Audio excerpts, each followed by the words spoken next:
Hello guys, Karnataka സ്റ്റേറ്റിലെ വളരെ പ്രശസ്തമായ ഹിമവത് ഗോപാലസ്വാമി ക്ഷേത്രത്തെക്കുറിച്ചാണ് ഈ വീഡിയോയിലൂടെ ഇന്ന് ഞാൻ നിങ്ങളെ പരിചയപ്പെടുത്താൻ പോകുന്നത്. എല്ലാവർക്കും ട്രാവൽ വിത്ത് ലത്തീഫ് എന്ന യൂട്യൂബ് ചാനലിൻ്റെ പുതിയൊരു വീഡിയോയിലേക്ക് സ്വാഗതം. നമ്മളിവിടെ എത്തിയാൽ ആനയും മാനും കാട്ടുപോത്തും കടുവയും എല്ലാം തലനീട്ടി സ്വാഗതം ചെയ്യുന്ന മനോഹരമായ ഒരു കവാടം നമുക്ക് കാണാം. ഇതിൻ്റെ അടുത്ത് തന്നെ വിശാലമായ പാർക്കിംഗ് സൗകര്യമുണ്ട്. പ്രവേശന കവാടത്തിൻ്റെ ഇടതുവശത്താണ് ടിക്കറ്റ് കൗണ്ടർ ഉള്ളത്. അപ്പ് ആൻഡ് ഡൗൺ 60 രൂപയാണ് ചാർജ് വരുന്നത്. ഇവിടെ നിന്നും അവരുടെ വാഹനത്തിൽ മാത്രമേ യാത്ര ചെയ്യാവൂ.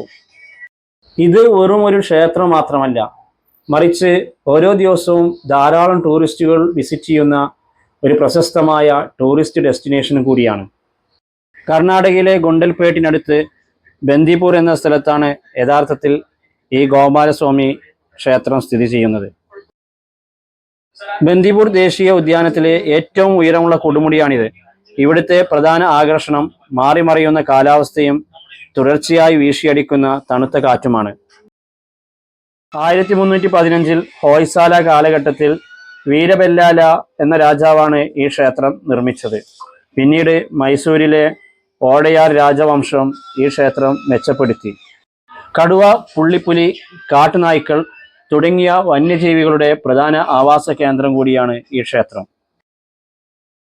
ബന്ദിപൂർ വന്യജീവി സങ്കേതത്തിന്റെ ഭാഗമായതിനാൽ മലനിരകളിൽ കാട്ടാനകൾ പതിവായി എത്താറുണ്ട്.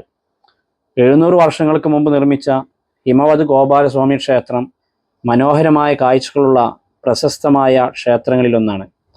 സമുദ്രനിരപ്പിൽ നിന്നും ഏകദേശം 4770 അടി ഉയരത്തിലാണ് ക്ഷേത്രം സ്ഥിതി ചെയ്യുന്നത്. ഇനി നമുക്ക് ക്ഷേത്രത്തിൻ്റെ ഉള്ളിലെ കാഴ്ചകളിലേക്കൊന്ന് പോയി നോക്കാം.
ടേസ്റ്റ് ഉണ്ടോ?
അങ്ങനെ കർണാടക സർക്കാർ ഏർപ്പെടുത്തിയ പ്രത്യേക ബസ്സുകളിൽ കാടിൻ നടുവിലൂടെയുള്ള ഈ യാത്രയും ഗോപാലസ്വാമി ക്ഷേത്രത്തിൻ്റെ ഉള്ളിലുള്ള വിസ്മയിപ്പിക്കുന്ന കണ്ണഞ്ചിപ്പിക്കുന്ന കാഴ്ചകളും നമുക്ക് വല്ലാത്ത ഒരു അനുഭവം തന്നെയായിരുന്നു.